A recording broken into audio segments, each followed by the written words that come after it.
ஹரஹர சங்கர ஜெய் ஜெய் சங்கர. பெரியவாளுக்கு தெரியாமல் எதுவுமே நடக்க முடியாது. இதை அனுபவபூர்வமாக பக்தர்கள் உணர்ந்திருக்கா.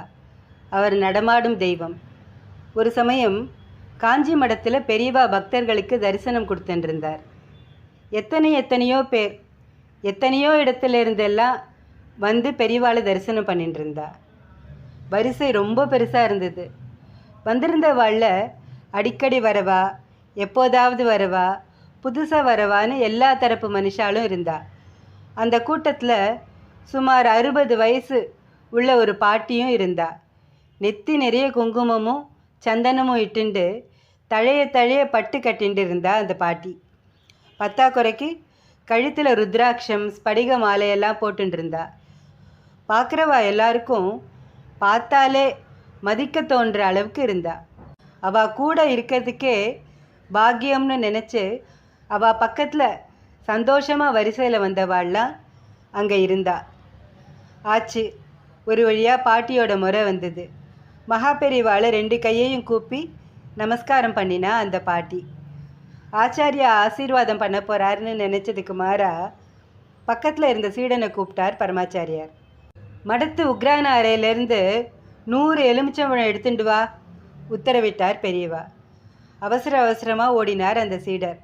பாட்டிக்கு ஒன்றுமே புரியல. சுற்றி இருந்தவாளுக்கும் ஆச்சரியம். பெரியவா 1 எலுமிச்சம்பழம் கொடுத்தாலே அது மகாபிரசாதம், 100 எலுமிச்சம்பழம் எடுத்துட்டு வர சொல்லியிருக்காருன்னா அந்த பெரியம்மா ஏதோ பாக்கியம் பண்ணியிருக்கணும்னு ஆளாளுக்கு பேசிக்க ஆரம்பித்தா.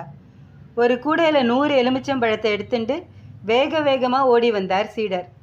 கூடையை அந்த மூதாட்டி பக்கத்தில் வைக்க சொன்னார் ஆச்சாரியா. இந்தா, இதெல்லாம் உனக்கு தான், எடுத்துட்டு போ, நீ செய்கிற காரியத்துக்கு உபயோகமாக இருக்கும். பெரியவா சொல்ல திருன்னு முழிச்சா அந்த வயதான பெண்மணி. ரொம்ப தயங்கி, பெரியவா என்ன சொல்கிறேன்னு புரியலை, எனக்கு எதுக்கு இத்தனை எலுமிச்சம்பழம்னு கேட்குறா. அதான் காசு வாங்கிட்டு குடும்பத்தை கெடுக்கிறது, உறவை அழிக்கிறது, ஏவல் வைக்கிறதுன்னு எல்லாம் எலுமிச்சம்பழத்தில் மாந்திரிக வேலையை பண்ணிட்டு இருக்கியே, அதுக்கு இது உபயோகப்படும்னு தான் கொடுக்க சொன்னேன். பெரியவா கொஞ்சம் கோபமான குரலில் சொன்னதுக்கப்புறம்தான் எல்லாருக்கும் அந்த மூதாட்டியோட மறுபக்கம் என்னன்னு புரிஞ்சுது. துஷ்டனை கண்ட மாதிரி எல்லாரும் விலகி நின்னா. சட்டுன்னு பெரியவா காலில் விழுந்தா அந்த பாட்டி. என்னை மன்னிச்சுடுங்கோ, காசுக்கு ஆசைப்பட்டு யாருக்கும் தெரியாதுன்னு நினச்சி தைரியமாக அத்தனை காரியத்தையும் செஞ்சுட்டேன். கூடவே இருந்து எல்லாத்தையும் பார்த்த மாதிரி நீங்கள் சொன்னது பகவானுக்கு தெரியாமல் ஒரு காரியமும் பண்ண முடியாதுங்கிறத எனக்கு நன்னா உணர்த்திடுத்து.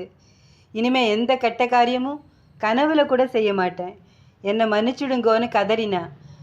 அவள் கண்ணிலிருந்து வழிஞ்ச கண்ணீர் அவளோட பாவத்தை கழுவுற அளவுக்கு அழுதா.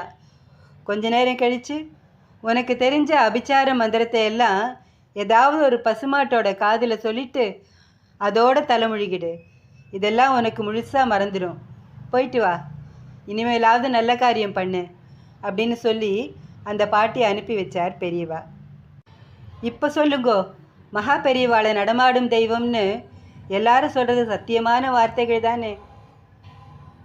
அவரோட பாதார விந்தங்களை வணங்கி வழிபடுவோம். ஹரஹர சங்கர ஜெய் ஜெய் சங்கர. காஞ்சி சங்கர காமகோட்டி சங்கர.